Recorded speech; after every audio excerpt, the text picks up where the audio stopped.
Então, e aí, e depois nós temos a terceira fase, que é a monarquia parlamentar. Aqui de monarquia não tem mais nada, né? Porque é o princípio inglês, Só que o é símbolo ridículo, só o símbolo, que é o rei governa, mas não. não O rei governa. reina, mas não governa. Que é ridículo. Então é preciso a gente pontuar essas três monarquias. O Dom Miguel estava contra a monarquia parlamentar. Então ele queria a volta ao Portugal antigo, assim como os carlistas na Espanha, na mesma época, estavam se revoltando contra a monarquia parlamentar e os dois também contra um eventual processo republicano na Península Ibérica. E essa Então, por que nós monarquia. falamos disso mesmo? Ah, porque Dom Pedro I É, lutou e essa monarquia parlamentar, ela era totalmente controlada pelos maçons. pelos maçons. E o Dom João VI, no final da vida, lutou contra e foi envenenado. É, Teve uma ele morte acabou honrada. aceitando aquele tratado para não ocorrer aquela república lá, que eles estavam querendo fazer, república lá na Revolta do Porto, né? E depois ocorre, né, toda Quer essa. ver, a maçonaria ela se dividiu entre a azul e a vermelha, né? A azul era a monarquia constitucional e a vermelha a republicana, né? Mas aí nós estamos do lado de Dom Miguel, né? E aí, bom, mas aí voltando para o Brasil, o assunto é Brasil. Quando o Dom Pedro II era pequeno, estava aí 5 anos, teve que ter a regência. Só que aqui no Brasil ficou a regência tradicional, normalmente era com parente, pai, era pai não, porque nunca podia ser, porque era ele o rei que estava lá. Era mãe ou um tio. Não, aqui no Brasil virou uma regência ou doutrina de políticos, né? Ali, Então isso daí gerou uma instabilidade no chamado período regencial aqui no Brasil, gerando várias revoltas que a gente aprende na infância. inclusive a Sabinada, Revolução da cabanagem, Farroupilha. farroupilha, etc. Fora as dezembradas que também teve, né? Então foi um período de muita instabilidade. Deixa eu só abrir um parênteses. O pessoal diz que o Brasil, o que precisa para mudar o Brasil é um derramamento de sangue. Nossa, o pessoal não conhece a história. O que houve de derramamento de sangue nesse país, gente? Na É independência, fala assim que a absurdo. independência do Brasil foi pacífica. Não foi, teve Onde? morte na Cisplatina, teve morte na Bahia, teve morte no Piauí. No Piauí. Né? Então foi independência e morte. Durante o processo da regência, ocorreram muitas revoltas, muitas mortes, muitas mortes. E o pessoal não se dá conta disso. Né? Revolução Praieira. Praieira. Foi a última. Aí então veio um movimento então para antecipar a maioridade de Dom Pedro. Normalmente os historiadores são contra isso. Eu até que sou favorável à antecipação Eu não da sei maioridade. por que não. Eu também não sei por que Eu que não não entendo. era errado antecipar a Eu acho maioridade. por causa Foi do viés, extremamente conveniente. pelo viés republicano. E aí então anteciparam então a maioridade para Dom Pedro II, né? Justamente para estabilizar a nação. Foi o que aconteceu. E aí o Brasil teve o seu auge como nação independente. Durante 49 anos, o Brasil então viu o seu apogeu. História comparada, né? Comparando com outras nações. Então aqui teve progresso em todas as áreas, né? De telefone, telégrafo. O pessoal esquece, né? De cabo de telégrafo que ligavam o Brasil à Europa, né? Desenvolvidos no governo de quem? No governo do pai do Barão do Rio Branco, se não me engano. Visconde do Rio Branco, que foi no tempo quando ele foi primeiro-ministro que aconteceu. O termo primeiro-ministro é atual, na época era presidente do Conselho de Ministros, né? Então, aí na época do Dom Pedro II, então foi. Só que o Dom Pedro II também não foi sem flor no campo da religião, né? Teve o caso lamentável com Dom Vital, né? Nos aspectos políticos, econômicos e governamentais, não tem o que falar Não dele. tem, foi irrepreensível. Inclusive tem uma história muito fantástica, né, de que ele foi para aquela para Pensilvânia, naquela Exposição Universal. na Filadélfia, Exposição Universal. lá para falar de tecnologia, e os americanos conheceram Dom Pedro II e indicaram ele como presidente dos Estados Unidos. Ele foi votado, né? Teve gente que votou em Dom Pedro II para ser presidente americano. Isso foi movido por um jornalista americano que adorou o Dom Pedro II e lançou ele como candidato. E o pessoal... E ele teve voto. Na localidade onde ele estava, ele teve voto. Isso é uma coisa interessante. E ele levantou a bola do Graham Bell, que inventou o telefone. Exato, exatamente. Então o Graham Bell estava meio esquecido, Dom Pedro II lá se interessou, aí todo mundo, o imperador se interessou, não para trás lá do invento do Graham Bell, que teve a linha telefônica aqui no primeiro conversa telefônica, foi lá no Palácio Boa Vista, no Rio de Janeiro. Então o Dom Pedro ele gostava muito de progresso tecnológico, né? Ele financiava, ele financiou a astronomia, por exemplo. o estudo de astronomia, ele fomentou lá no Rio de Janeiro, né? Tinha o Observatório Real. Né? Então, do ponto de vista político e econômico, o Brasil disparou. Curiosamente, na área religiosa é que houve problemas. Se você quiser comentar da questão do Vital. Essa questão, né, quando ocorre... Vamos ver o contexto, né, de tudo que estava acontecendo.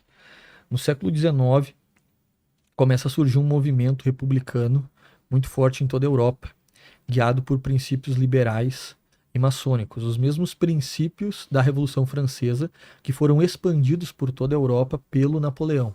Napoleão foi dominando a Europa e aqueles princípios da liberdade, da fraternidade, da igualdade ou a morte, né? Isso é interessante, as pessoas esquecem dessa parte, né?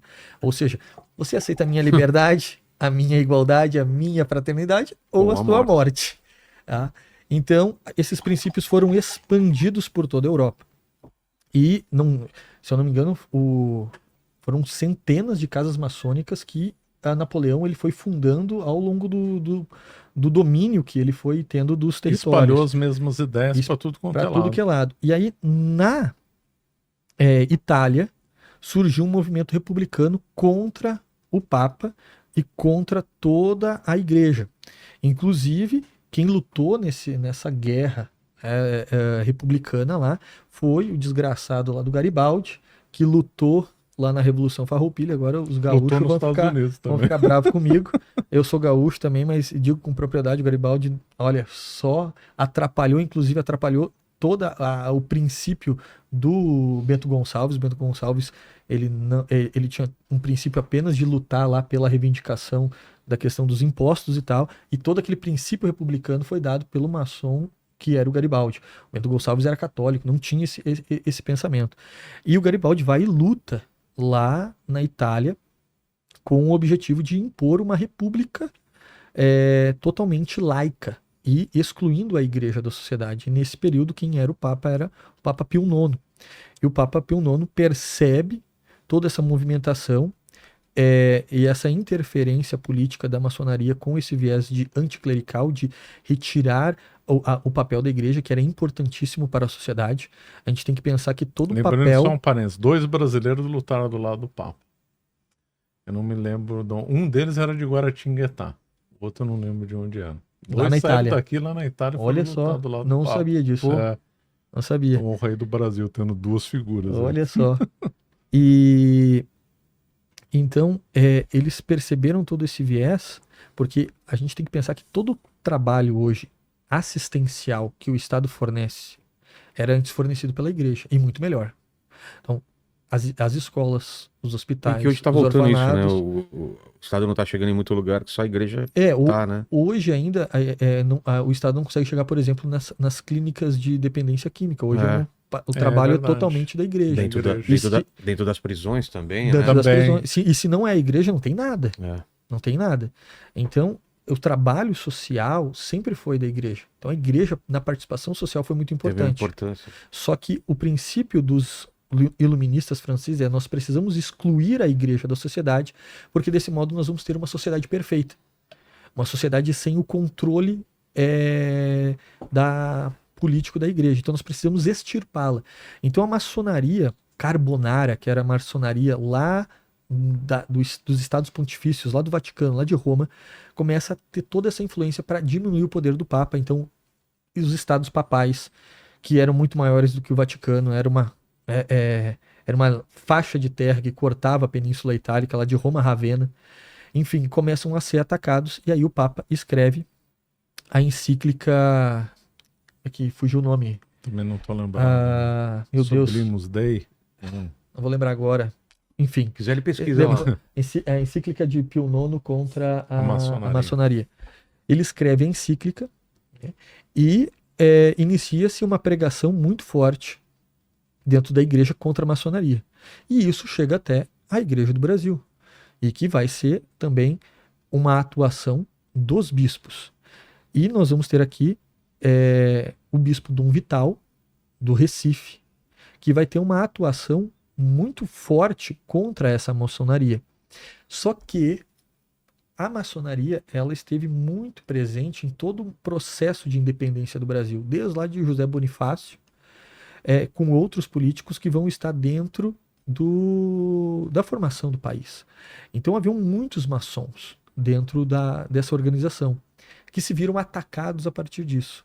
E aí surge uma reivindicação de receber o calado, né, de dar o calado ao Dom Vital, que estava fazendo esse discurso. O Dom Vital está preocupado com a infiltração maçônica nas irmandades religiosas, né? E as irmandades religiosas, aqui havia a tríade, né, das entidades caritativas no Brasil, que eram as irmandades religiosas, que havia centenas, milhares, as ordens terceiras e a Santa Casa de Misericórdia. E os maçons, para buscar prestígio na sociedade, haviam se infiltrado nessas ordens religiosas. E o Dom Vital chegou a dar ordem para que as ordens religiosas não aceitassem maçons lá, obedecendo a orientação de Pio IX, né? Não pode falar. E aí então, houve de um lado os maçons atuando, os maçons com mais contatos, né? Inclusive tinham contato direto com o imperador, infelizmente. Muito desses ministros que eu falei, o Duque de Caxias era maçom também, embora muito monarquista. E depois ficou favorável ao Dom Vital na questão também. Todos tinham algum laço, político. Infelizmente. A maçonaria era muito presente dentro da política nacional. Então era difícil você ter um político que não tivesse algum laço com a maçonaria. Eles eram muito fortes. E aí então ficou Dom Vital de um lado e maçons do outro. Aí então Dom Pedro II, infelizmente, deu razão para os maçons, né? Que a questão chegou lá dele, embora a princesa Isabel falou, pai, não faça isso e tal, ela aconselhou o pai a não perseguir o Dom Vital. E depois o Dom Vital foi julgado, né, no versão do Supremo Tribunal Federal da época. O primeiro preso podemos dizer assim, da história do STF, né? Foi o Dom Vital. Foi um bispo, né? O primeiro preso. E aí então ele foi preso, só que aí começou uma comoção, né, popular. Essa comoção já começou no dia que ele foi preso lá em Recife. Ele foi preso todo paramentado, as pessoas assistiram isso e tal. Ele acabou sendo preso. Foi uma coisa absurda, né? Absurdo. Uma coisa absurda. Foi um escândalo na época. Hoje, naquela época, a população era muito mais católica. E um bispo era uma referência muito mais importante do que é hoje para boa parte da população.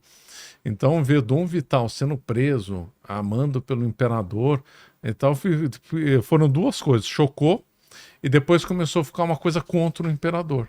As pessoas eram mais católicas que pró-imperador. Opa, o imperador está perseguindo a religião. Peraí, é o imperador ou a religião? Então eu prefiro a religião. Dom Pedro II está errado.